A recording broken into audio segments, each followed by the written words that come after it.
চতুর্থ শ্রেণী তোমাদের প্রথম পর্যায়ক্রমিক মূল্যায়নের আমাদের পরিবেশ বিষয়ের যে সমস্ত প্রশ্নগুলো আসতে চলেছে সেগুলো দেখো। একদম প্রথম প্রশ্ন দেখো, ফুসফুস ভালো রাখার উপায় কী কী? কী করতে হবে?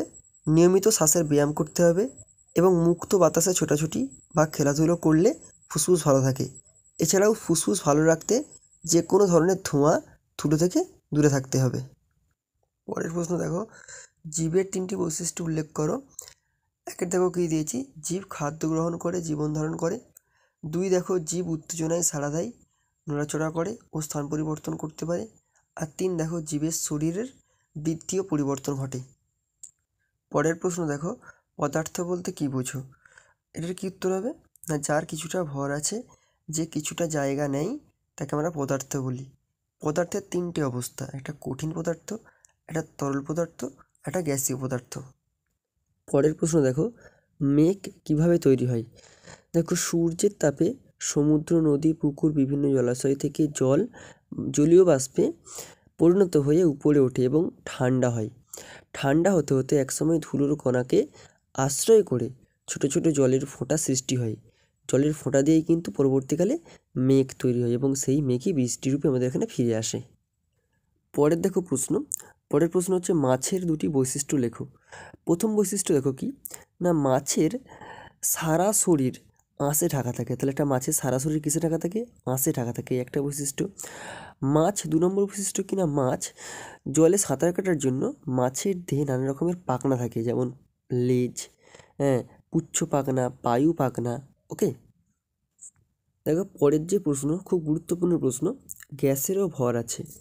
একটা উদাহরণের সাহায্যে বুঝিয়ে দেওয়ার কথা বলা হয়েছে। ওকে, দেখো, যখন গ্যাস সিলিন্ডারে গ্যাস ভর্তি করে তুললে তখন সিলিন্ডারটি অনেকটা ভারী হয়।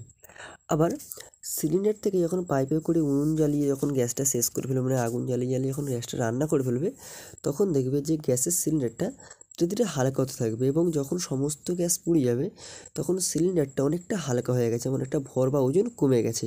এর থেকে বোঝা গেল যে গ্যাসেরও ভর বা ওজন আছে।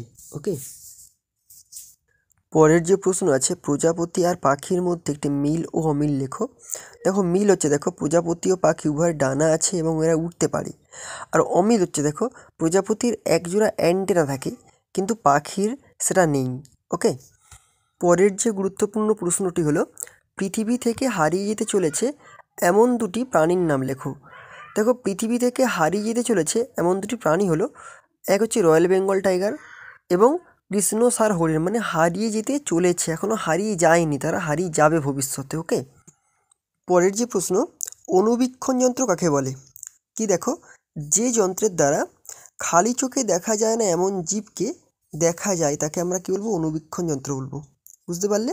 তাহলে এমন একটা যন্ত্র যাকে আমরা, এমন জীব আছে যাকে আমরা খালি চোখে দেখতে পাই না, সেই যন্ত্রের সাহায্যে দেখতে পাবো, তাকে আমরা কী বলবো? অণুবীক্ষণ যন্ত্র বলবো। পরের প্রশ্নটি হলো, সংরক্ষণ কী?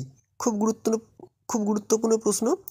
যেসব উদ্ভিদ বা প্রাণীরা বিলুপ্ত হয়ে যেতে পারে মনে হচ্ছে, তাদের টিকিয়ে রাখার জন্য যে ব্যবস্থা করা হয় তাকে সংরক্ষণ বলবো।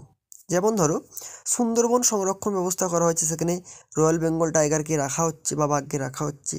যেমন জলদাপাড়া অভয়ারণ্য, ঠিক আছে, এইগুলো হচ্ছে সংরক্ষণ, যেখানে বিলুপ্ত হওয়া প্রাণীকে গুছিয়ে রাখা হচ্ছে। ওকে, হারিয়ে গেছে এমন 3টি প্রাণীর নাম লেখো।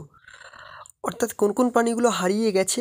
যেমন হিমালয়ের বামন তিতির, এটা হারিয়ে গেছে। বালিদ্বীপের বাঘ হারিয়ে গেছে। গোলাপি মাথা হাঁস, এটা কিন্তু হারিয়ে গেছে, একদম হারিয়ে গেছে, এরা পৃথিবীতে আর নেই। ওকে, যেমন ডাইনোসর বলতে পারো, হারিয়ে গেছে। পরের যে প্রশ্ন দেখো, বস্তু কাকে বলে উদাহরণ দাও। বস্তু হচ্ছে কি, আমরা চারপাশে যা যা জিনিস দেখতে পাই তাদের বস্তু বলবো। যেমন কাঠ, বাড়ি, টেবিল, বই, খাতা, পেন, পেন্সিল। মানে তুমি তোমার চারপাশে এখন যে সমস্ত জিনিসগুলো দেখতে পাচ্ছ, জড় জিনিসগুলো, তাকে আমরা কী বলবো? বস্তু বলবো। পরের যে প্রশ্ন, পাখিরা উড়লে ক্লান্ত হয় না কেন? কারণ দেখো, পাখিদের শরীরের ভিতরে একটা বাতাস ভরা থলি আছে, যাকে আমরা কী বলি? বায়ুথলি বলি। সেই বায়ুথলি বা বাতাস ভরা থলি থাকার জন্য ওরা কিন্তু ক্লান্ত হয় না, অনেকক্ষণ উড়লে ওরা ক্লান্ত হয়ে পড়ে না। ওকে, এবং অনেকক্ষণ বাতাসে ভেসে থাকতে পারে।